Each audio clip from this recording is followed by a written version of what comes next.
Check 1 2. I don't want to steal Joe Budden's wave, man. Microphone check 1 2. What is this? All right. Good morning, good afternoon, good evening. No matter where you may find yourself as you listen to this, and you are tuned in to the show that does not believe that momentum in sports is real. You tune into another episode of It's a Black and White Thing. I am your host, A1. You can call me Carlos. You can also call me Dan. Please remember, you can check out every episode of It's a Black and White Thing by going to the podcast app of your choice, selecting, to the podcast app of your choice, searching for Brains and Bars. You can also find us on YouTube by searching Brains and Bars.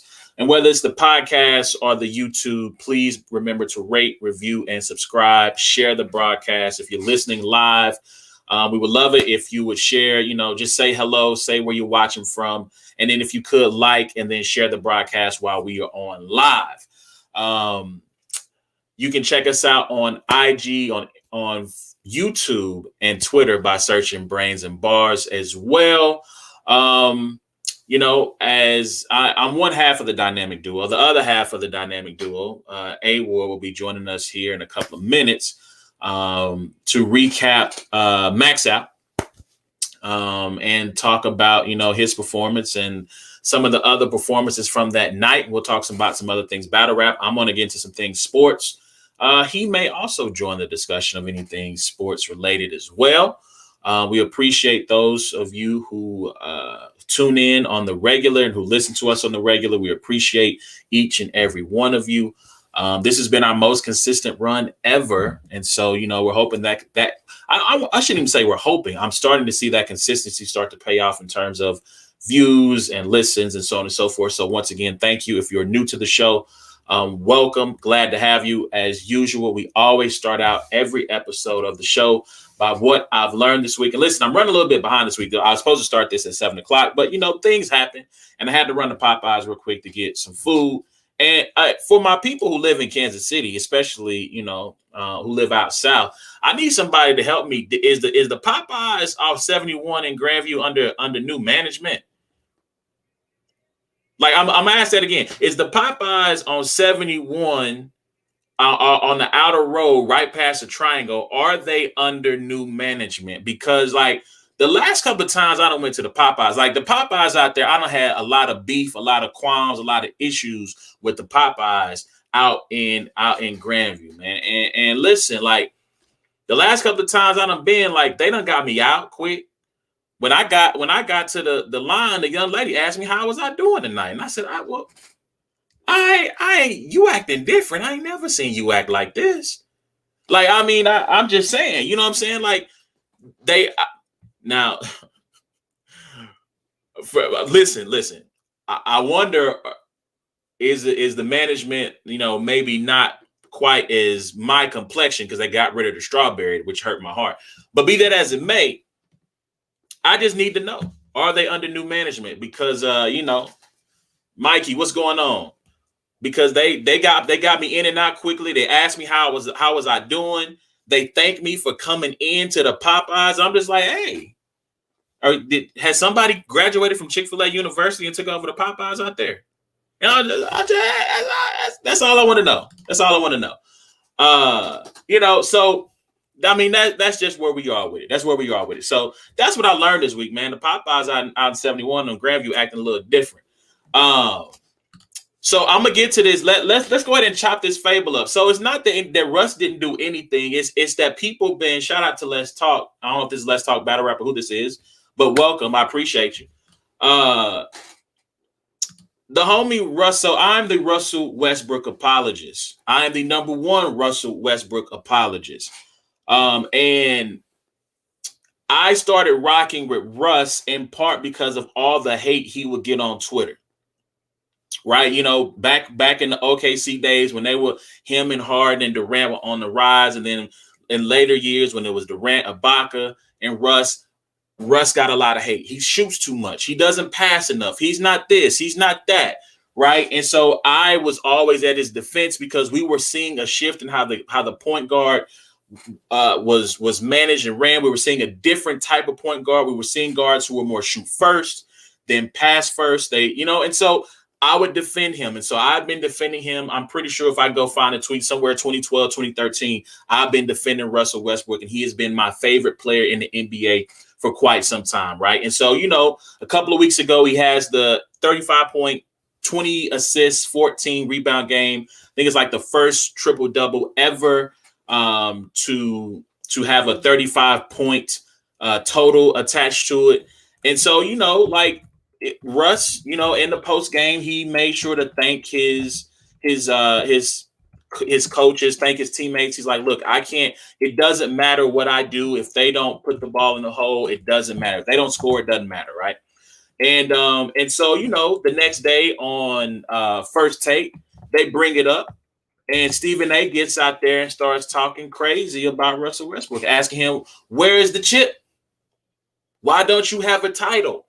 To me, that's not the most egregious thing that he said. The most egregious thing that he said in all of this was, why can't he shoot like Steph Curry or Dame Lillard? So you're asking a guy who's probably a 30 to 32% three-point shooter, I don't have the stats in front of me right now, to shoot like the greatest shooter of all time, or one of the best shooters of this era. Like, that's what you're asking, Stephen A. So that we did as a man.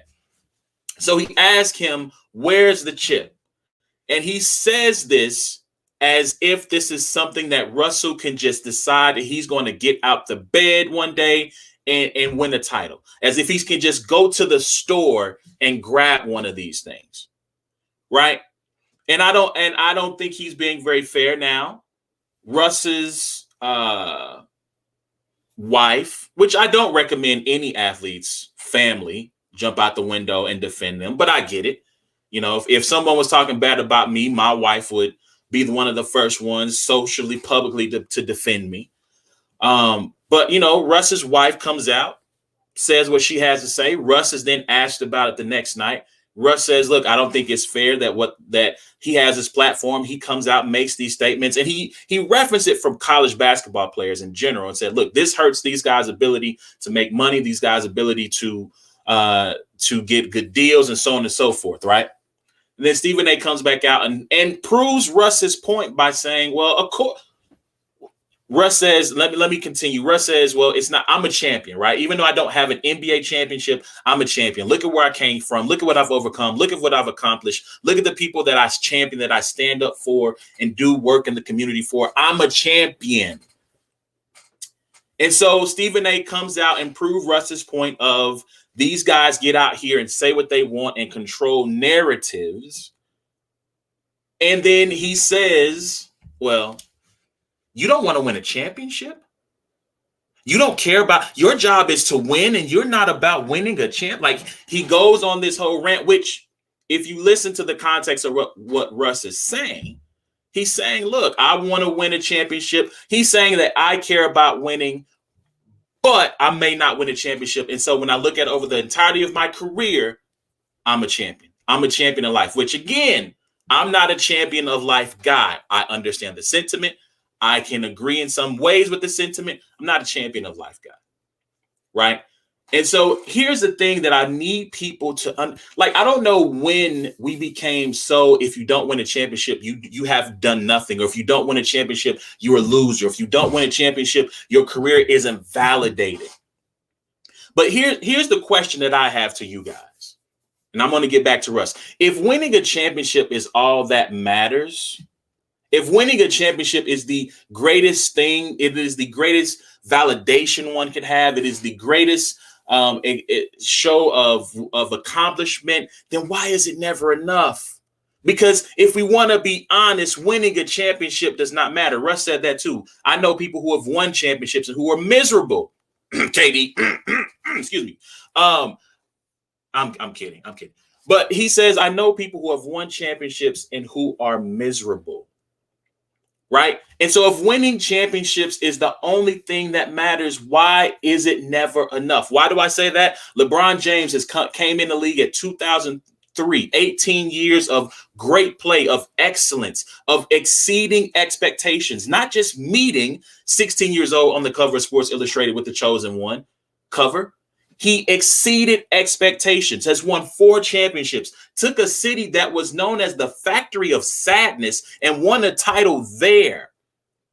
And yet we still critique LeBron James. We still criticize LeBron James after 4 championships. Steph Curry came in and took the world by storm, won 3 titles in 5 years, unanimous MVP, greatest shooter of all time. And yet we still critique and criticize Steph Curry. Kawhi Leonard is a 3-time champion. 2 in San Antonio, leaves San Antonio, goes to Toronto, wins a chip in Toronto. You see this? You see this? We built this. This wasn't here before we got here. Like, built this thing. We built this city. And yet, well, he only won it because Kevin Durant got hurt and Klay Thompson tore his Achilles, right? Like, we are never satisfied when it comes to winning a title. We're always willing to put an asterisk on something. We're always willing to say, but. We're always willing to put something in the way of someone's success to try to knock them down a peg. So here's the thing people need to understand. Here's the thing that Stephen A needs to understand. Here's the thing that you, the Russell Westbrook hater, needs to understand. Winning a championship does not change. Again, this is something else he said. Winning a championship does not change my life, is what Russell said. And he's absolutely right. If Russell Westbrook went to Brooklyn this year, if he somehow was able to get to the Clippers, the Lakers, whatever title contender that people think of in the NBA, and he wins a title, when he wakes up the next day, he is still going to be Russell Westbrook. Right? And the people who hate Russell Westbrook are still going to continue to hate Russell Westbrook. They won't go, he a champion now. Ain't nothing I can say about boy. Oh, boy. No, they're still going to call him selfish. They're still going to call him a ball hog. They're still going to call him a stat hunter. They're still going to have negative things to say about him. JC, what's good, man? Don't smoke me today. Don't pause. Don't kill me today. Like, don't bar my life away today. But the people who feel a way about Russell Westbrook are going to feel that way about him in the future. It is not going to change. What will change for some people is their perception of how they see him. And I'll say this, and shout out to A Ward. I see you. I'm about to tag you in. The thing about Russ, man, I think I just saw him jump up in the stream and I lost my whole train of thought. But it doesn't change. Like I said, it doesn't change how it does. Oh, that's what I was getting ready to say. LeBron James put it best. He said, after he lost the 2011 championship, and I'm going to paraphrase him, after he lost that series to the Mavericks, he said, look, I'm going to wake up tomorrow and I'm going to be LeBron James. I'm going to be me. You're going to wake up tomorrow, and I'm paraphrasing him, and you're going to be miserable. You're still going to be you. You're going to have to get up and go to your job and clock in and do what you and do and work a job you hate. I'm going to be me. And the same thing is true of Russ. So I'm going to bring the homie A Ward in. What's good? I can't hear you. You're muted. There you go. Unmute. Let me What's see. good with you, man? Not a whole lot. Look like Thanos just snapped and I'm on my way out. But nah, good man. Just working, bro. Working, man. So did you get your Russell Westbrook man, everything you needed to say? So I was late. I had to go get some Popeyes for the kid, and I didn't get a chance to get the whole thing out. But that's okay. That's okay. I mean, I guess my point is that, winning a championship does not change Russell Westbrook's life. It doesn't validate his career for him personally, right? It might change how people view him, but it doesn't change his career. And then so Jesse says, shout out to Jesse. So why does it matter? Again, it matters for those of us. It matters for those in the media. It matters for those who want to rank him. Mm-hmm. You know what I'm saying? And so, like I said, if Russ wins the title tomorrow, the same people who hate on Russ then are going to hate on him forevermore. Like, your mind is made up about LeBron James. Your mind is made up about Steph. Your mind is made up about Harden. Your mind is made up about KD. Like, no one's mind is going to be changed by anything that these guys do. And so they don't do it for you. Like, they do it for their family. They do it for themselves. And for anyone to sit here and think that just because Russ did not say in that press conference that I want to win championships, that he somehow doesn't, like, it's a stupid take. It's a dumb take. He tried to get KD to come back. He got Paul George. He convinced Paul George to resign, convinced Melo to come. When things fell apart in Oklahoma City, he ended up in Houston trying to win a chip. I mean, like, what more do you want the guy to do? What more do you want from me? Like, what more do you want? There's nothing left. And I think for him, I think when you get into that champion of life thing, so I wanna jump in one quick bag, and then we can jump into battle rap real quick.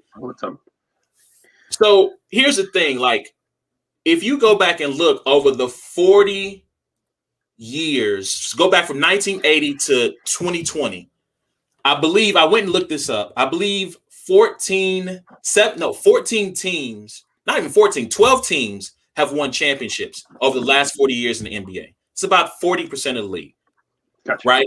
Of those 12 teams, I went, okay, who are the faces of those teams? There's like 17 names. So we're talking Bird, Magic, Isaiah, Moses, or Dr. J in the 80s. We got Jordan.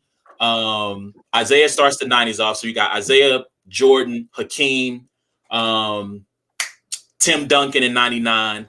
2000s, you're getting the Shaq, Kobe, Tim Duncan again. And then the 2010s is LeBron, Tim Duncan. Like we're talking about 14, 15 superstars, right? Teams who are consistently good, winning championships.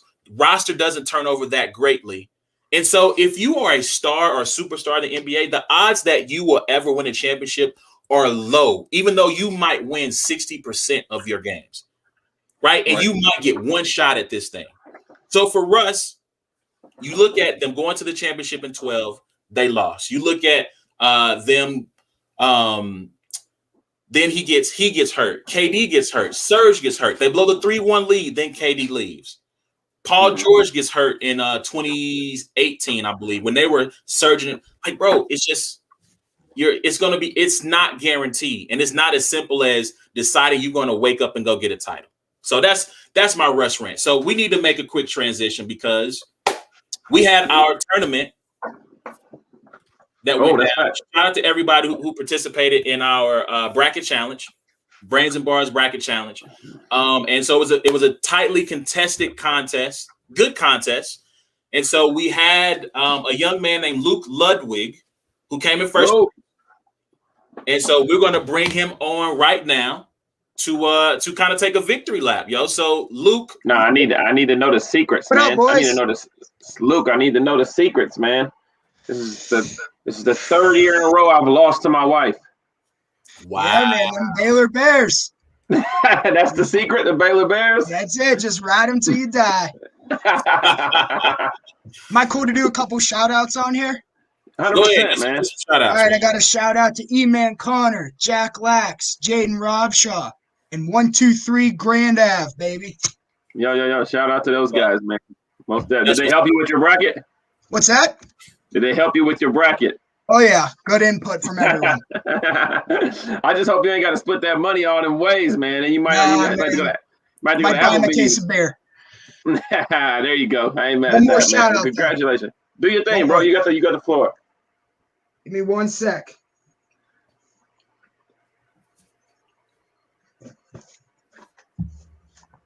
Shout out to Matt Meyer. Let's go. I love it. Let's go, Luke. All right, with a heavy, man. What's up? So, was there any strategy in when you put your bracket together, or are you a Baylor Bears fan? A little bit. No, I didn't pick them just because I was a fan. But I mean, I was just on ESPN comparing stats, team to team, game to game, the whole way down. And it ended up being good. Nice. That's what's up. So let's talk. Let's learn a little bit about Luke while we got you here. So who are your favorite? Like, who's your favorite college team? Do you have one? Yeah, I do. I love Pitt Panthers. Okay, so from the area.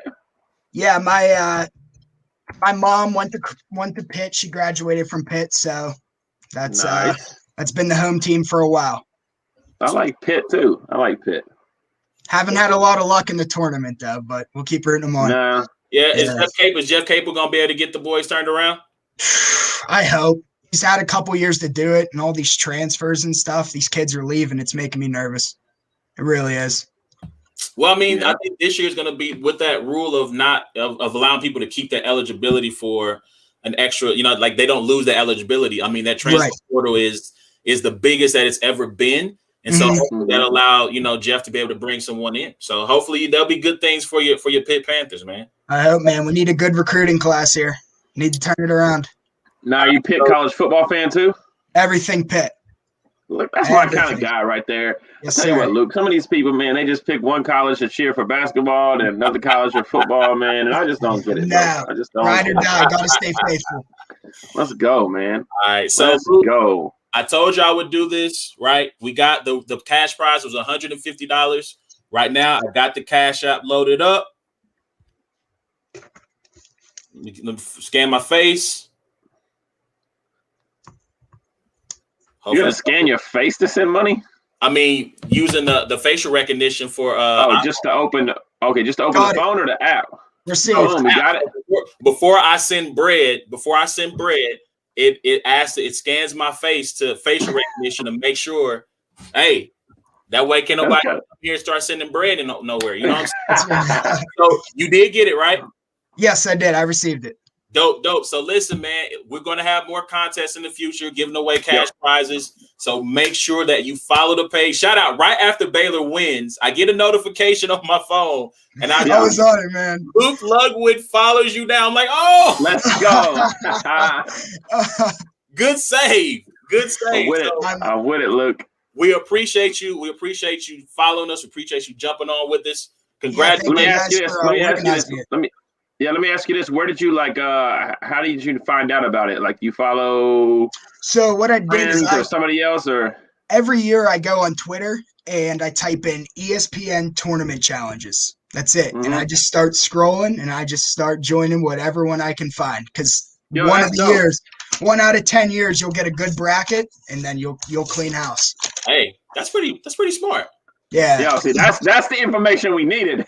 That is the put us up on game type stuff. So I rock with that, man. So Twitter for sure. Your Twitter link that you sent out and the tweet. That's where I got it. That's where I joined. Boom. That's what's up. That's dope. Hopefully you continue to follow us. Hopefully you continue to absolutely. I spread the word. I think I got my buddies on the podcast too. So shout out to them. That's what's up. Nice, man. Shout out to those guys. Shout out to Pitt. I got a lot of friends. I got a lot of friends out there in Pittsburgh. A lot of friends that are Pitt fans. A lot of friends that are Steeler fans and Penn State fans. I know everybody kind of hates each other, or loves each other. Shout out to Yingling. That's what they drink over there. Shout out to pierogies. I had a pierogi once, which is super fire. If you've never had pierogies, is that how you pronounce it, Luke? Pierogies. We got Heinz ketchup. Yep. They got all kinds of stuff out there, man. So Johnny Majors coached at Pitt. Nathan Peterman left Tennessee and went to Pitt, right? Nathan Peterman, yes, sir. Hey, come on, man. College-wise, Nathan Peterman did him. He was cool at Pitt. I'm not, He wasn't a standout, but listen, look where he's at. And then we got the GOAT Fitzgerald, right? That's it, man. And Wait, why we got Luke on here? Me and Real Deal, we were talking about this. Like Hall of Famer wise, Pitt might have a solid 6 or 7 NFL Hall of Famers in the next 10 years. Fitzgerald, Donald. Man, Revis. People are running the league. Wait, was it Revis? Revis went there, right? Yeah. I'm not sure. Yeah, I think Revis went there. Yeah. Oh, yeah, Pitt. Yeah, Pitt. Nice stuff, man. That's good stuff. Do some stats. Yep.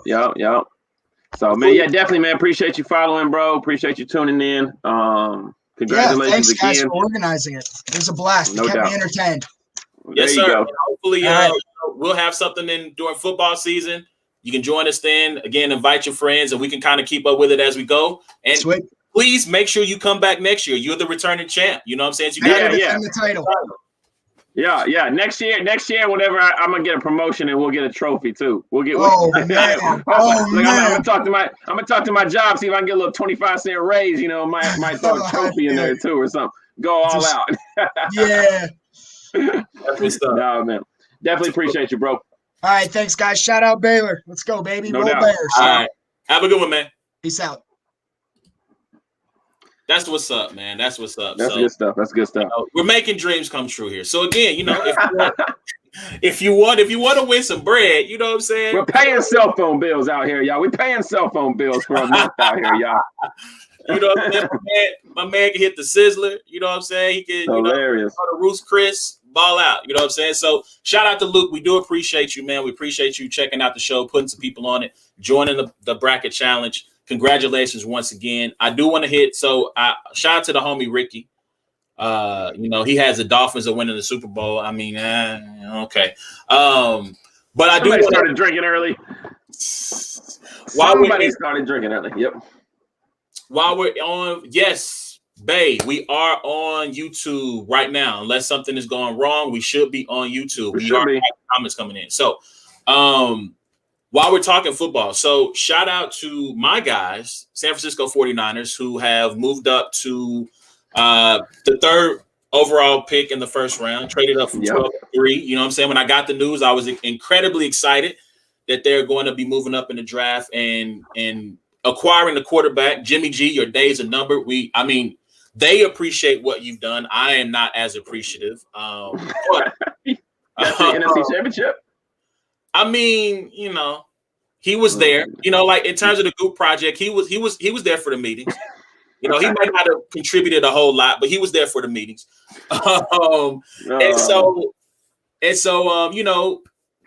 They're going to draft a quarterback with their. I'm going to add, before we jump into what they are doing with that pick, or what is rumored they're going to do with that pick, I'm going to ask you. Obviously, the first 2 picks overall are going to be quarterbacks. The third overall pick is going to be a quarterback. There's some talk about the Falcons taking a quarterback as well. But if you are Kyle Shanahan and John Lynch, who are you taking? We already know Trevor Lawrence is off the board. We already know that Zach Wilson is off the board. Yeah. Who are you taking at number 3 at quarterback? I'm taking Trey Lance. I think that's who I'm taking. I'm pretty sure I'm taking Trey Lance. I'm not taking Mac Jones. I know that much. So it's got to be Trey Lance or Justin Fields. Mac Jones is not. This is why I'm not taking Mac Jones, because in my mind, you should be able to get Mac Jones at almost 12. I know that there's a lot of people but there's a reason why, I just feel like Mac Jones is not a top 4 pick, man. I just don't see it. So I'm taking Trey Lance or Justin Fields. I'm judging Justin Fields solely off the fact that Ohio State quarterbacks are putrid when it comes to being in the NFL, and you shouldn't do that. You really shouldn't. Everybody is their own person. You know what I mean? Yeah. But yeah, I'm going with Trey Lance. But outside of that, definitely Justin Fields would be my next pick. I would love for Lawrence or Wilson to somehow surprisingly not go 1 or 2, but I don't think you're going to get that. Man, listen. JC says, I wouldn't be surprised if Mac Jones falls to the Bears. John Weisberg says Mac Jones is who the Niners are taking. And then Ricky says he likes Mac. Let me ease into it. I do not want Mac Jones. Of course you do not trade up to number 3 to go get Mac Jones. If you're going to number 3, you got to be either getting Fields or Trey Lance. Mac Jones would have been there at 12. And I want to say, and while we're talking about Mac Jones all of a sudden being a top 10 quarterback, when I mean we, I mean collective draft Twitter and draft analysts, right? We kill teams for taking running backs in the first round. Pro Football Focus killed the Chiefs all year for taking Clyde Edwards-Helaire. We kill you they started to kill him from taking him early in the second round. Yet we see, right, Jared Goff, Carson Wentz, the first 2 picks of the draft have been traded by their respective teams, right? You go back and look at other drafts and look at Christian Ponder going 10 overall, EJ Manuel going in the first round, Blaine Gabbert going 10 overall, Jake Locker going 10 over. Like, you look at what I just named. These quarterbacks rose to top 10 status or first half of the first round status. And these guys are all out of the league or have been traded. They're not with their original teams anymore. We overvalue quarterbacks. So I'm going to use this. If the Carolina Panthers, let's just say Christian McCaffrey doesn't work out, it's not the end of the world for the Panthers. If the Giants miss on Daniel Jones, they just wasted 4 years. and the franchise stinks, and they're right back in the same position again. The Jets are in this perpetual suck fest, right? So I mean, like you miss on the quarterback, it destroys you in teams' reach. And Mac Jones is the dot. This is the reach god of reach picks. If you go and get Mac Jones at number 3, Kyle Shanahan, what are you doing? Like, I feel like this is one of those genius things. It's one of Kyle those. Shanahan drops classic after classic after classic. That's what Kyle Shanahan does.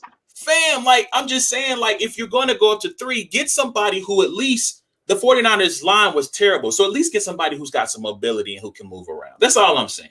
Shout out to JC. He asked about Kyle Trask. I wish Loso was here because Loso would probably tell you he's the number 1 quarterback overall. Kyle Trask is the 2nd or 3rd round QB in my opinion. But I think he's going to be a steal for the Saints in like the 2nd or 3rd. Ooh, okay. I can see that. Yep. I can see that. So, yeah, I mean, that's really what I wanted to say about the 49ers. Like, please, Kyle. Like, and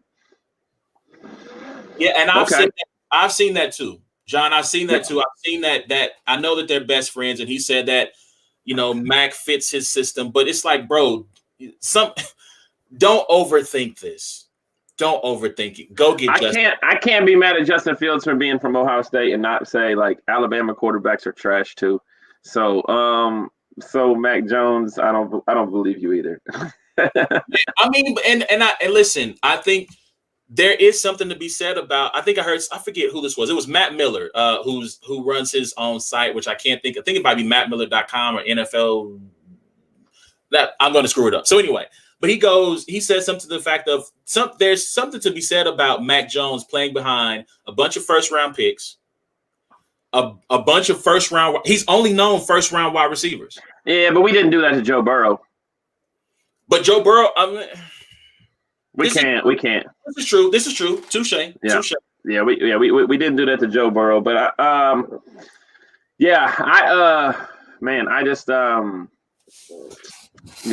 not sold on Mac Jones, but maybe it's also. I mean, obviously, I hate Alabama, and I might be going a little bit too hard on him, but.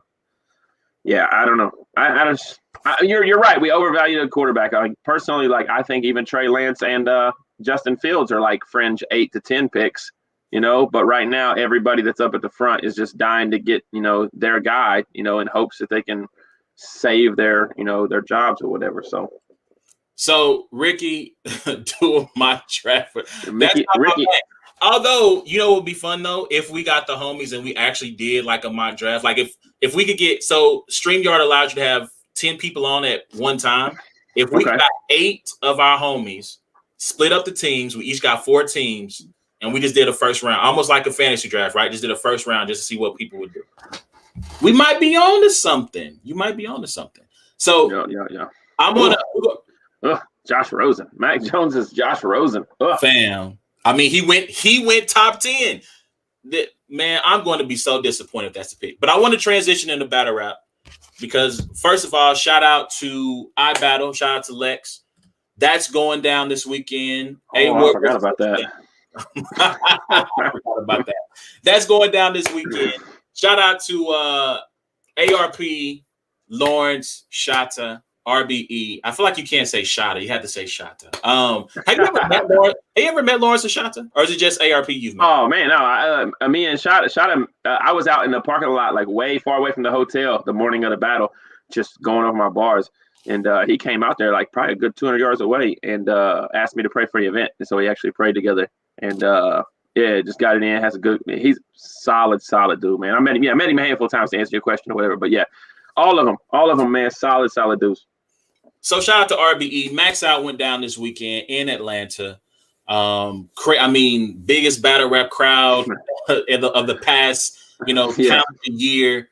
Over 1,000 people in attendance. You were on this card versus Ill Will.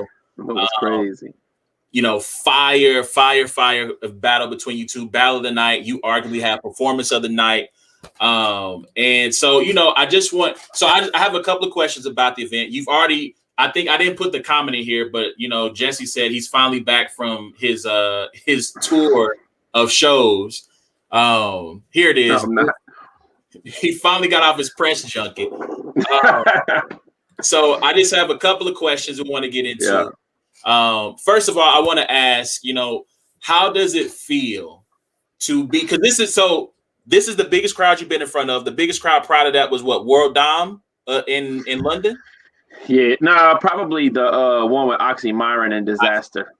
Okay. Yeah. So I think that was World Dom in LA. And then London was probably a second. And then honestly, if I would have ended up battling Shocks the Rebel, that probably would have been close to around the one in London as well, when I went to Manchester. But yeah, so yeah, biggest crowd definitely battle rap wise. I don't perform this in front of some big churches, but they're not gonna boo you. That would be funny if churches did boo.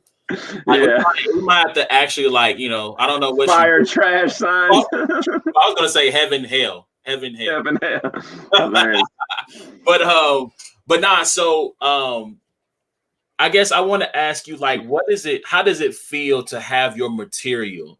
Like obviously the rebuttals are the biggest thing that people have been talking about and have been posted, but to have a crowd, regardless of whether it's written or freestyle, to have that many people react to something that you said, what is that feeling like?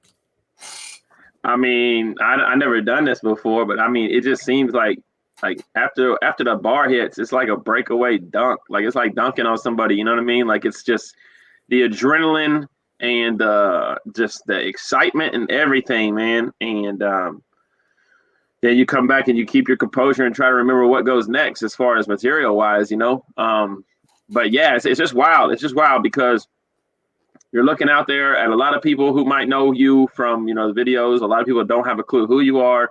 You got the balcony, everybody's hanging over the balcony, and it's your stage.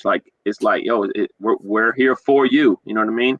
And to not disappoint and to put on a show and to give people their money's worth, it's just like anything. Imagine being a director of a movie and sitting there while a whole audience watches your movie and just praying at the end of the movie that you get a standing ovation. And when they finally stand up and they love your movie, you're just like, oh, what a relief, But it's like that every 10 seconds when you spit a punchline. So, but yeah, no, it's a lot of fun. It was, like I said, exhilarating. It was, I don't know, man. I'm really just happy that I put in a lot of hard work. Bro, a lot of hard work. And there's a lot of battlers that do put in a lot of hard work. And sometimes when the opportunity presents itself, things don't go as well as what they would like for it to go.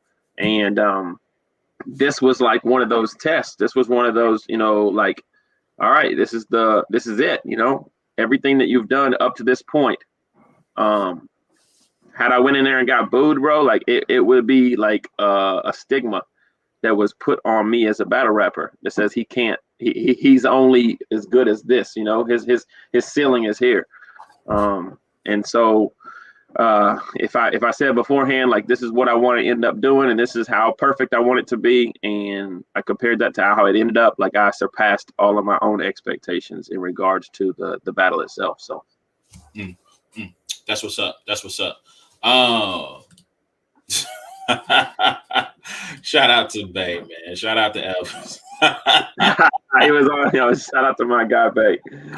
Yo, so and John, I'm gonna get to that question in just a second. So I know a lot has been made about the material, the rebuttals and stuff, but I just want you, and you mentioned this in another, I think it might have been the Black Compass interview, about look, man, I put a lot of time in this material. So what for you in the written section, what was one of your favorite bars from your writtens that you want people, when they finally get a chance to watch this on VOD or when it drops on YouTube, that you would like to highlight? Probably it probably is in the first round, and it's probably the whole breakdown of his career and how if you were to go to battle rap's top 10 biggest reactions of all time, a handful of them are against him. And so to be able to identify that and use it in an angle and turn it into basically a punchline at the end. So I went in and mentioned, that Briz went viral against him. Rum Nitty went viral. DNA, Tay Rock, and then it brought it full circle, with the whole, once you get close to someone ill, they're going viral. I just loved it. I just loved the whole setup, every setup, the whole painting that whole picture, I thought was some of my favorite material. There's a lot of lines though that man I really really like. I like this was a death wish. I guarantee between 2-1 and 3-0, like the Nets pick. Like to me, that's just, I mean, like it's super slick. You know what I mean? It's like the everybody knows the Brooklyn Nets are gonna end up picking, between 21 and 30, no matter what. Like they're not finishing any less than that. So like slick lines like that. And then I think there was a couple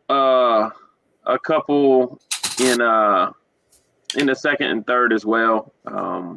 I really like the 4-3-2-1 bar, even though ARP kind of ruined it. I definitely liked I like the Lil Nas X bar too, even though it was current event bar. I've been kind of against current event bars, but I thought the creativity, like on the three, it was 3 punches. So basically, like every line, I could have just made it a punchline. I could have said, Lil Nas X shoes, I've been had the devil on my heels. Or I could have said Lil Nas X shoes, before they Air Max out. Or I could have said Lil Nas X shoes, on my soul, I ain't losing a drop of blood.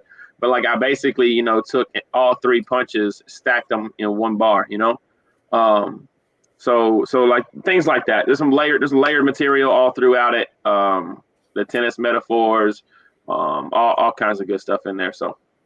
Yeah, and I didn't catch everything in that one until so obviously I got a chance to listen to the material before, but I didn't catch everything in the Corday, the YBN, Naomi Osaka Wood. Like I didn't catch everything until listening to it live. So there, rewind. There's more to find. Shout out to Loaded. And that's what I'm like so happy because I think the consensus is that I won the battle first and third, and like to know that like my material is super layered and there's a lot of stuff that people are gonna go back and find that was super like dope, like just makes it's gonna look even better, I think, on cam. So that's what's up. So let's I want to get into this question and we'll kind of briefly talk about max out some other things, battle rap, and I'm gonna let you get some sleep because it look like you might need a couple. Dog, I've been looking like this for 3 weeks, bro. Actually, I just woke up from a nap because I know I'm gonna be up till 2 or 3 a.m. trying to finish this material and memorize. So I just took a 2-hour nap. So that's what I'm on right now. So John Weisberg says, Ward, do you feel like the criticism of small room 2021 rappers is valid after RBE max out? So I would ask like the criticism in regards to. Well, I guess I maybe need a little bit more clarity. So I'm going to try to fill in the blanks. And John, if you're there, jump into the comments. Yeah. I'm assuming that, people have said, some of these like, bar heavy guys, maybe some of the stars that even were created kind of during this pandemic era, like once the big stage comes back, once the big crowds come back, that those guys won't be able to, I don't want to say survive is not the word, but they won't be able to be as potent once you start performing in front of 500, 800, 1,000 people. No, that's completely fair. That he's getting into. Yeah, no, that's completely fair. I'm gonna be completely honest with you. Like outside of rebuttals and outside of showmanship and entertaining and stuff like that, like I wrote 3 great rounds. But those 3 great rounds, if I was just rap them the way that I wrote them without like the impression showmanship or the sarcasm or the rebuttals, like I don't have the crowd in the palm of my hand. This is a whole different result, So the intangibles in what I did on stage, it wasn't just about the fact that I'm a dope writer, I could scheme, punch, and do all this kind of stuff. Like all of that stuff, being able to engage the crowd, being able to deviate from your material and come back, and being able to look at your, opponent while you're rapping, and just all of that kind of stuff shows is a whole different game. It's a whole different game, man. Like I firmly believe that a lot of these guys, and B-Dot will tell you that he likes small rooms better because like he wants your ear, he doesn't care about all that, and so that's the thing is one's not better than the other, but to be able to do both is an asset. You know what I mean? Like if you have somebody who can go into a small room and do it, and then somebody who can go on a big stage and do it, like that's just makes you that much more, So with the criticism of like some of these guys, it's like, I know for a fact that these guys are talented. But while I'm watching them, I haven't seen yet like any kind of like I said, the rebuttals, the showmanship, the projection, the just, I don't know, like all of that kind of stuff that it is necessary that you really have to have, to rock out these big crowds. And when I say these big crowds, I'll say specifically like especially Atlanta. Atlanta is a very, very, very tough crowd. There are going to be some crowds that you have that are probably going to be easier to rock than some others that are 1,000 more. But if you have to work for it, then you have to show those intangibles. All right, we got one more question from JC. Do you feel like you have to tailor your bars at times depending on big or small rooms? Yeah, 100%. There's bars that I wanted to say that I knew wouldn't hit in a big crowd. There's bars that I wrote that I thought were digestible enough that just weren't, and I probably should have dumbed them down a little bit more, or not set them up as long. Not took 4 to 6 bars or whatever. I should have maybe created 2-bar or 4-bar punches. So, you have to make sure you know your environment, and you have to make sure you know your crowd, and just as much as possible continue to be yourself.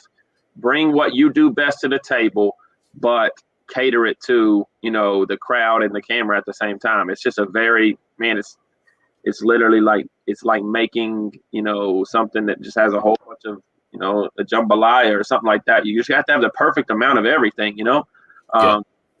Or, if you don't, then you end up with a shepherd's pie, like on Friends. You know what I mean? Like, shout out to Friends.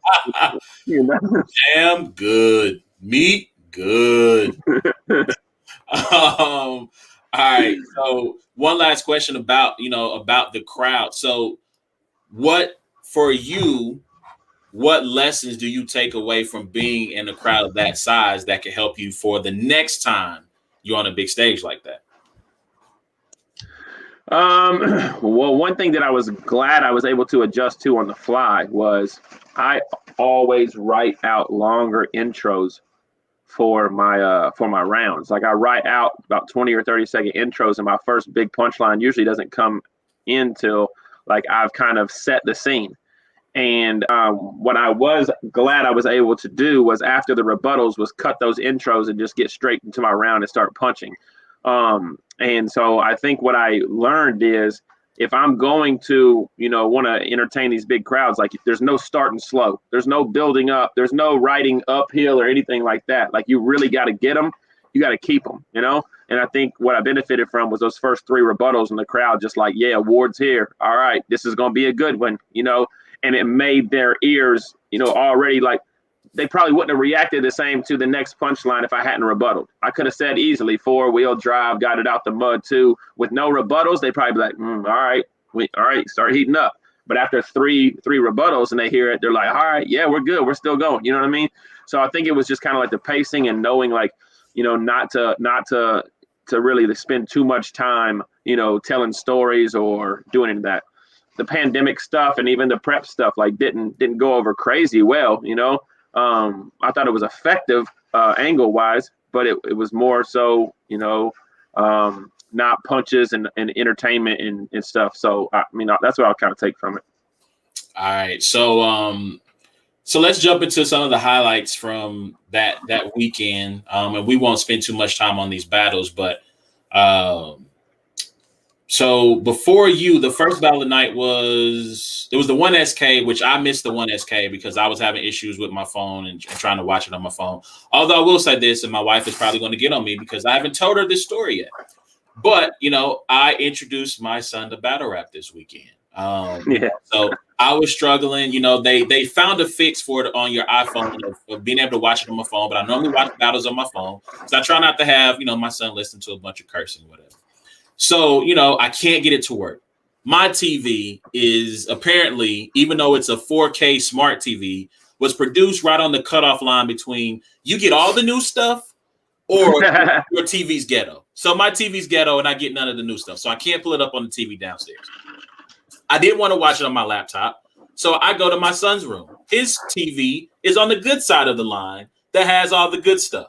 So I'm able to get the battles on my phone. It's his birthday, so we're getting dressed, getting ready to whirl out. We're watching your battle. The more Clay rebuttal hits. I'm going crazy. I'm jumping around. He's like, he runs in the room. Hey, daddy. He's laughing. Let's chest bump. So we're jumping around, chest bumping. Then, the battle keeps going. And then it's Will's turn. Right. And so now he's on his tablet at first, and Will starts going, and Will starts to curse.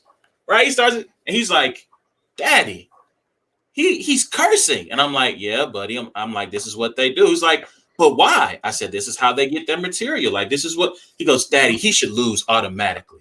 He should not be allowed to win because he's cursing. This isn't right. And he's like, does your friend curse? I'm like, no, he doesn't curse. He goes, good. That's good. That's a good job. So my son was interested in battle rap. I was trying. Your son should definitely judge Ultimate Madness 3. He definitely should judge Ultimate Madness 3. That's hilarious. So I missed the one SK. I'm trying to think who was the first battle, because I think Raw and Show Off. Okay, so I was able to see Raw and Show Off because he wasn't in the room, so I was able to watch that. And I feel like the top 3 things from this weekend are you and Ill Will in your battle, Cass and Hitman. I feel like this pulverized thing is overtaking how dope Raw was. Oh, you mean talking about? Storyline. Yeah. Like I feel like that's overtaking how dope Raw, which sucks for him, because I feel like Rosenberg was good. Like, he was good, and I feel like we're not talking about this instead with pulverized. Like, we're talking about pulverized. Shout out to Show Off. He's got merch out with the pulverized shirt. Post battle, he beat him with the word polarizing. his reach was pole. But so shout out to Rosenberg. And I know he's trying to get at you for a battle. Maybe have to work that out. So then your battle happens. Then it's Clone and Big K, right? Nah, Jag. I think Jag and O-Red went, and then Clone and Big K. Yeah. O-Red, we've seen better O-Reds. Jag, I thought his third was really dope. I thought his second was cool. I think Jag got that one. Then we get the Clone and Big K. I will say shout out to both of them. Shout out to Clone in particular for coming up with some, good material on 5 days prep. Same thing for Big K. I think Big K got that one. But Clone, I think that was a stock raiser for Clone, though, who was 100%. First time I ever saw Clone was against Loso. I had not watched any battles prior to that. I think he had the unfortunate incident. He gets locked up for a little bit. And I feel like ever since he's gotten out, he's done nothing but ascend ever since. And so we're talking about, I feel like Clone could be, if he continues to get good battles, like we could be talking about Clone as, the new number 20. Yeah. We could be talking about him in the back half of championship. Don't speak too soon. I might reclaim my spot at 20 this year, man. I don't know. I kind of like it. And so after that, then that's the main event, right? Yep. All right. So I won't spend too much time on it because, the culture has spent a lot of time talking about this particular battle, Hitman versus Cassidy. First of all, let me say, I don't know. Listen, I guess shout out to Cassidy because most people have him winning. Like, I have not seen Hitman win a poll yet. But I don't know what battle these people were watching. Cassidy I call this the curse of high expectations and the gift of none. And I spell none, N-U-N-N, shout out to none. But like, Cassidy he was better than the previous 2 performances, but it still wasn't good enough to beat Hitman. I got Hitman winning 3-0.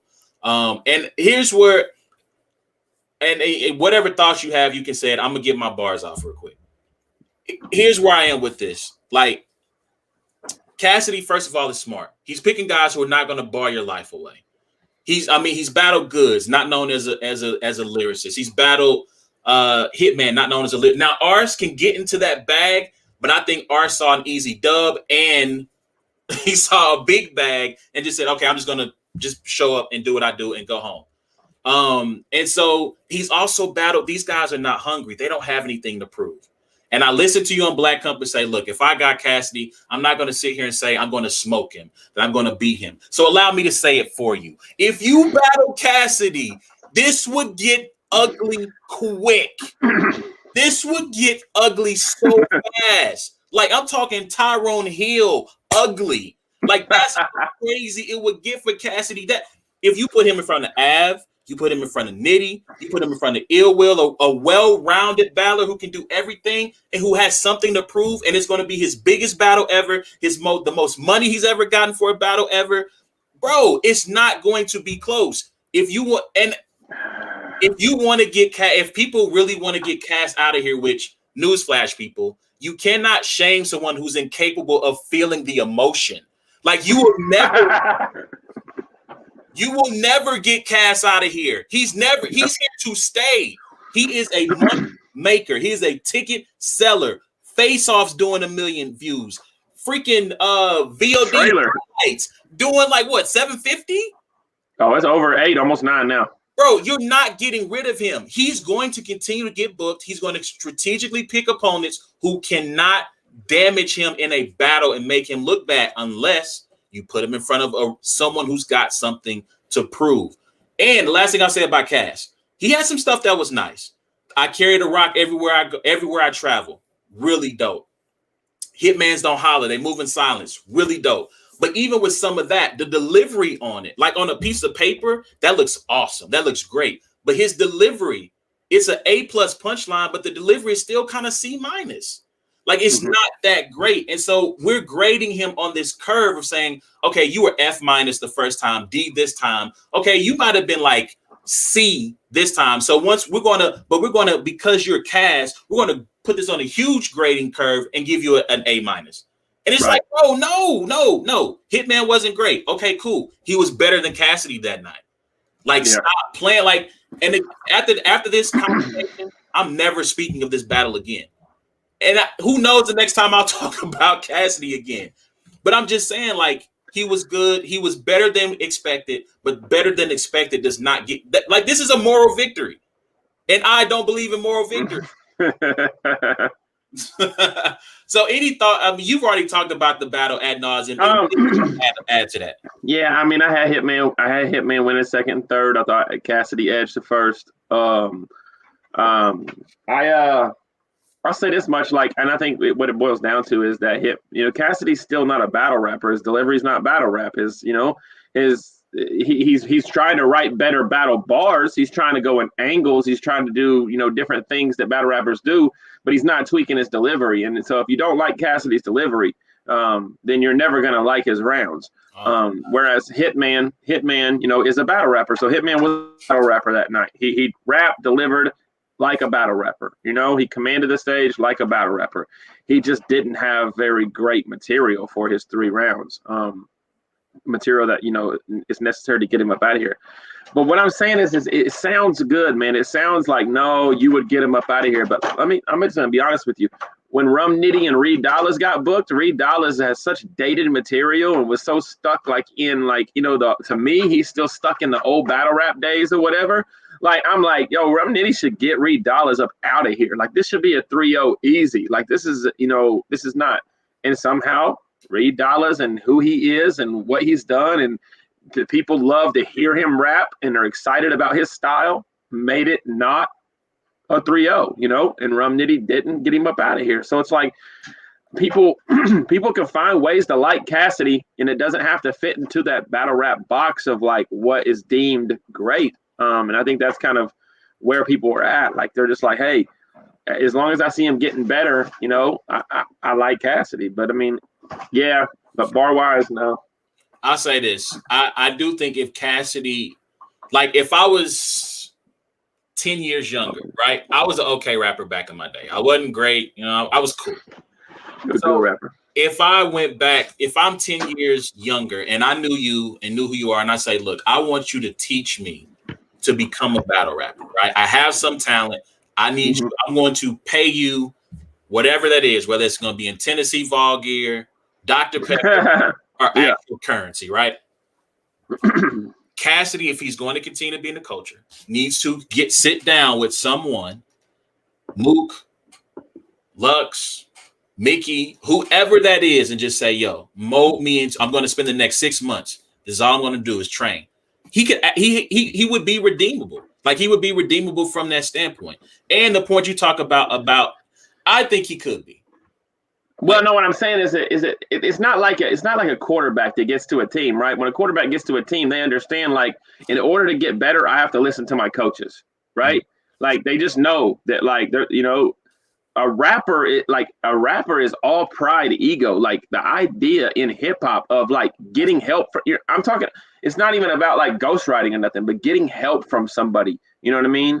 In delivering your material or learning or teaching somebody, like, that's just not going to happen. You know, it's not going to, especially somebody like Cassidy. You might see some up and comers in battle rap that watch guys like us or whatever and say to themselves, like, all right, I see how Ward does it. Like, it's a little bit more of how you say it than what you say sometimes, and different things like that. You know, let me take that and do this. But ain't nobody really, like, reaching out and saying, like, yo, teach me your ways. You know what I mean? Like, that just doesn't happen in hip hop or, you know, in battle rap. And that's kind of it. That's why you see, like, you know, I mean, even when King Los came back, I didn't think, I mean, his rapping style is more similar maybe to some battle rap type stuff, but he didn't go into any battle rap cadences or anything like that. You know, even Mickey Fax doesn't do a whole lot of it. He's more in tune with the culture or whatever, but his style is not, you know, he's not stopping and going and, you know, and going here.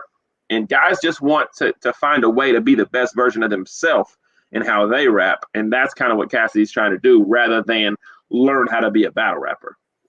Man, you was on the ground balling, and I signed your spot. Like, I'm just like, bro, how y'all giving him this first round with that, man? Like, come on. That's kind of fire, bro. No, man, on the ground balling, no. And I signed your Spalding. That was fire, bro. That angle about while you was in school or whatever, and it's probably some truth to it. He autographed the basketball for him. Like, that's fire, bro. That's fire. Oh my gosh. All right. So the last thing I'll say about the battle, and I think it's true. I don't understand why battle rap fans want Cassidy to be 30 so, like, why they want him to be destroyed so much. I get it, he's an outsider, right. And you know, you don't want these outsiders to come in and kind of stake their claim, but, like, that doesn't happen in battle rap. Like, it's not something right. that you see. Most battles are 2-1 debatable. Even, like, I would bet that if on big leagues, you might be able to count on one hand bodies in a year. Like, you might be able to count on one hand how many times you can go, yo, that was a body. That was a third. Yeah. You know what I'm saying? Mm-hmm. And so, like, he's lost clear. Like, the first 2 battles, he lost clearly, in my opinion. Mm-hmm. Yeah.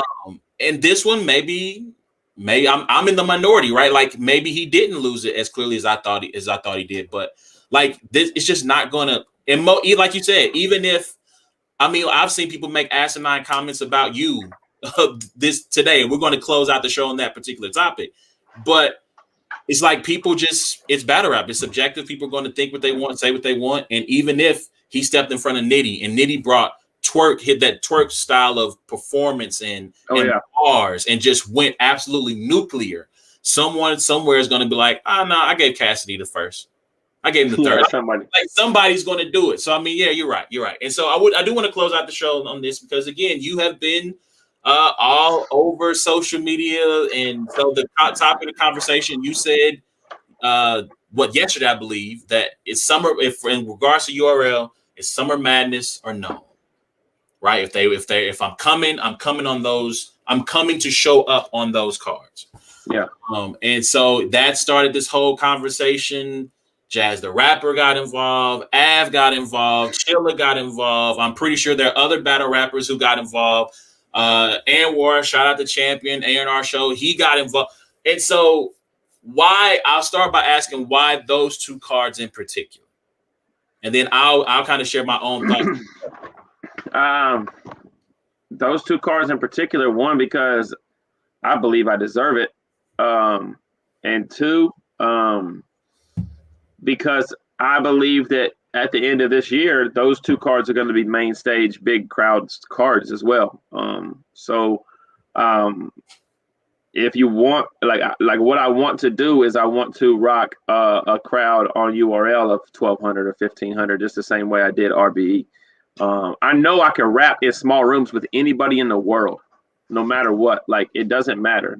Like I'm not going to show up at Fox Studios in LA or wherever they record these caffeine things and just going to go spar with some other random URL guy, to see who gets more votes and stuff like that. Like, I can rap with all of those guys. You know what I mean? What I want now is I want Gnome, or I want Summer Madness, and I want to, be seen and valued and recognized as one of the best in the world, regardless of what platform I've been on. And I believe that what I've done in the last few years, and especially this last year, is just as much of an asset to URL, if they book the match, as they are an asset to me to be on their platform. And so that's kind of where I'm at with it. So, there's a lot of talk about, hey, Ward doesn't deserve this, or he doesn't. There's a lot of other people on URL that deserve these shots or those shots or whatever. And it's all just a excuse, really. It's all just an excuse. I get it. You know what I mean? Like, there's a lot of guys that put in a lot of hard work on RBE that probably deserve to be on that stage over me against Ill Will.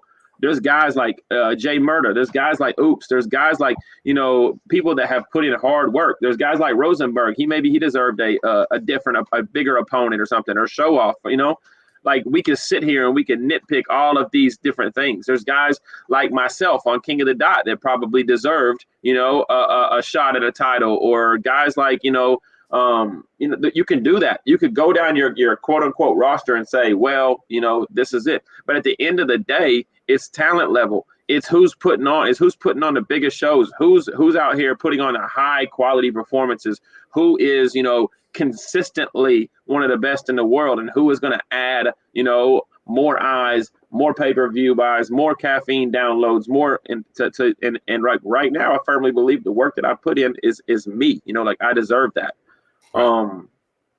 So, and if not now, when? Like, what do I have to do? You know what I mean? Like, what is left to do? I talked to Jay Black a couple of days ago, and he said, yo, Ward, there's absolutely nothing left for you to do in battle rap anymore. He's like, I promise, you don't have to prove anything else to me personally. You know what I mean? He was like, I've seen you do it all against every type of competition, everywhere, in America, outside of America, street guys, nerd guys, angle guy, everything, like, there's nothing left, and so at this point, like with Gnome and Summer Madness, like, I want to go in there. I want to battle one of their top guys, and I want to, put on a great show, put on a great event, and I want to, give to that platform and receive from that platform in an equal manner. So, with that said, T-Top versus A Ward. Yeah. Gnome. Set it up. So I want to say this. So it was, I followed as much as I could throughout the day, kind of the back and forth. I've made it my business not to argue with stupid people anymore. And no, the stupid people are not any of the people that I previously named. It's unnamed people who I blocked just because their statements were stupid. But the most interesting thing about all of this is people like use Ward or use Loso as the comparison, and obviously because there's the Horseman connection, right? Right. And so that's obviously the go-to in terms of, well, this is why Ward deserves or should get this look on Gnome or Summer Madness. And I'm saying, and shout out, I wish I could remember who said it. It was just a random user who brought up this point. He goes, well, Scotty got on Gnome simply because it was in Houston. Now, I don't know if that's true or not. I can't speak to the relevance of that particular post. However, the fact that Scotty was on Gnome is the number one reason why you should be on Gnome or Summer Madness for your first look. And it goes back to Av talked about, well, Ward can't skip the line. Jazz talked about it not being unfair to those who had put in work on the URL platform to not get that look, to have you skip the line, so to speak. And it's just like, yo, Scotty got on Gnome, pardon the pun, scot-free. Like, we're not talking about this enough. the fact that if you look at Scott, unless there's a battle I'm missing, I went and checked his verse tracker. He has his PG on URL. He does not appear on URL again until Gnome. Like, you want to talk about skip the line? Like, not only did he skip the line, he went in through the back. Like, they said, hey, Scotty, we got a private interest for you. You don't have to stand out in line. You don't have to, your name's not on no list. We're personally going to escort you through the back, straight to the main stage. And if I'm Scotty, I'm never touching URL again. You know why? Because my first appearance was Gnome. Mm-hmm. My first appearance was one of the biggest cards of this brand's. And he did really well. He did really well. And he did well. Hey, listen, Scotty has one of the best slogans in battle rap. Welcome to the South. Yeah. House. You know what I'm saying? Like, he's got one of the best, to me, top 3 slogans in battle rap. And what he does with Houston Barcode is super dope. And so I'm not saying this to diminish or to knock him at all. All I'm saying is that Loso's not the person we need to be looking at in terms of, well, we made this exception. It's Scotty, because your resume to this point is bigger than Scotty's. Your buzz is bigger than Scotty's. And I'm using this as a point of comparison, not as a point of trying to denigrate or knock someone down. So that's all I'm saying. Like, it makes sense at this point. And I get, obviously, I'm privy to a little bit of the back and forth and behind the scenes of this, but it's time. It's time. It's time to make it happen. And so, you know, P, Beasley, Smack, whoever, like, you saw what happened. I know you saw it. We all synced it. It's time to make it happen. That's all I got to say.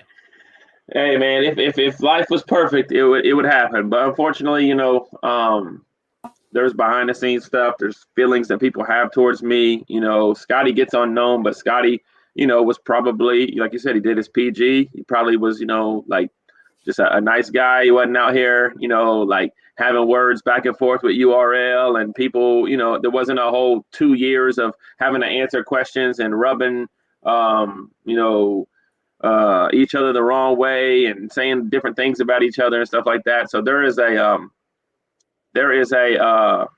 you know, preconceived idea, I guess, in how they view me over there. So the whole like get a award on URL thing, like I wish it could happen that easy. I really wish it could happen that easy. But here's the thing, man, it's like most people know that like when you get over on URL, especially if you're trying to get on one of those big stages, like that stuff comes with an exclusivity contract. And I'm just not built like that. I'm not built in the mode of, you know what, ARP, I appreciate you putting me on the biggest battle rap card of the year with Cassidy and Hitman Holla, giving me a huge opponent, you know, paying me very well and letting me shine. And then because everybody wants me on URL, I'm going to go sign a contract to where I can't touch your stage again for 2 years. I'm not built like that. I'll never be built like that, you know? And at the end of the day, URL, the reason they have these contracts is because they don't want their battlers to be built like that. They don't want their battlers to jump on Gnomes and Summer Madnesses and, you know, Born Legacies and get crazy and then turn around and go over and battle on RBE and battle on King of the Dot and take what they have given them and use it to their advantage. You know what I mean? And so, you know, at the end of the day, if they want me on URL, you know, if they value me as a battler, if they see me as an asset to the culture, if they love the matchup, if they see the talent, if they see that the fans want it, that's the biggest disappointing thing about this whole thing is like the fans want it bad. And if you are for the culture, there should be no reason why you can't just say, Ward, the fans want to see you on URL. Let's put together a matchup. We're gonna do this battle. You and you, they want to see it. Let's book it. You know, there should be no reason why. But unfortunately, there's a lot of egos. There's egos on the company side. There's egos on my side. You know, and there's only so much compromise you can do. So, if we can get it to where we do a Gnome or a Summer Madness, and I'm able to still be the freelance artist and the independent contractor that I enjoy being, by all means, you know, I'll go and I will give them a 200% material. Performance, my all. They'll get every cent worth. They will not be upset. But that's kind of like where we're at now. So I hear it. When you said that part about, you know, allow me to go where I want to go, the Jadakiss laugh. I can't do it. Right. That definitely in my head. But I want to close out on this note. So we'll talk about this because we got time. Obviously, Ultimate Madness 3 was announced. Biggest prize in battle rap history, $100,000. That's pretty crazy. And I simply want to present an admonishment, a warning to certain people in the media. Shout out to, I don't think he'll get it, but shout out to Uncle Ra. Shout out to Tony Bro. I think Tony Bro is one of the best judges I've seen do this the judging thing for battle rap tourneys. Shout out to Ben Swayze. I thought Ben Swayze was really good at judging battle. Shout out to France from Let's Talk Battle Rap. Shout out to CC from Let's Talk Battle Rap. I think those are two knowledgeable people whose opinions on battle rap I trust.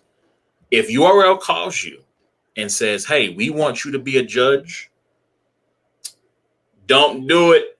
Reconsider, read some literature on the subject. Don't do it. Listen, man, $100,000, some of the biggest names in the culture. And let me tell you what's going to happen the minute a debatable goes against one of those guys. The why are non-professionals judging professionals rollout is going to be nasty. It's going to be awful. Listen, this is one of those where if I'm a media and Smack, P, Beasley, whoever calls me Chico, like, yo, you want to be a part of this? Absolutely not. No, I will be in the caffeine comments, doing blogs about it, doing radio shows, whatever. I'm not doing it. Like, the only thing, if I were those guys, like, shout out to Tony Bro, shout out to Ben Swayze, these guys can transcribe bars at an incredible rate. Like, I would say, I'll do that for you, for your judges, so they can make sure they have all the bars in front of them so they can accurately judge. Yeah. But other than that, don't get involved in it. Because it's just, this is one of those things, you gotta have battle rappers judge this, and only battle rappers, because it's too much money on the line. And it's too much pride and ego on the line as well. No, I'm just gonna be honest with you, bro. It's not possible for battle raps to judge it either. It's gonna be I'm sorry to say it, guys, it's gonna be a shit show. Like when you talk about the egos, right? The first one was rookies. There's no egos. You're happy to be here, even though it's $25,000. You know, URLs put you in a position to get $25,000. You know, the second one was a step above rookies. You know what I mean? But like, look at the personalities that were in there. There was still guys that are happy to be there, right? This one, you got Twerk, you got Nitty, you got Tay Rock, you got Geechee Gotti, you got people who are getting paid a lot of money, and this is a lot of money. You know what I mean? And after that first round, when people start going on Amazon and saying, you know what, let me go ahead and buy this because I already got this money in the bag. You know, when people start, and then you have that debatable battle. What you said was like the reaction to it is going to be like, right? No, it might be on some daylight. I need my 500. I'm gonna clap this. You know, I'm dead. It might be like that. It really might be like that. I can't. So, I hope not. I can't. I personally don't see that happening. And not Tay Rock. Tay Rock's not in it. And the reason I know Tay Rock isn't in it because he already said Tay Rock was in it. Yeah, he's not. He already said that he's going to make fun of everyone who loses in the first round. That's how I know Tay Rock's not in it. He tweeted that. So I don't know. I don't. Like I said, if I'm media, don't do it. Don't do it. Yeah. I want to get your thoughts on one last thing. This is the last question. We're getting out of here. Kenneth Spears, would you do a shorter term or a specific number of battle contract with URL? Yeah, 100%. I would easily do a 3 battle contract. Hey, I'll do 3 battles for you guys. You know, I'll stay over here, get these 3 battles knocked out. You know, and then we can either renegotiate, you know, or we can, you know, or however we want to. Yeah, 100%. I would do that. All right, that's what's 2 years with their option of keeping me for a third is too long. I'm 35 years old. I respect it. All right, so that's our time, man. I appreciate everyone who tuned in. We're going to be on the road. You know, I'm actually got the privilege of being able to travel for this event. So, you know, who knows if we get some free time, and we have some downtime where we're chilling at the spot. You know, we might go live from either your page or the Black and White page.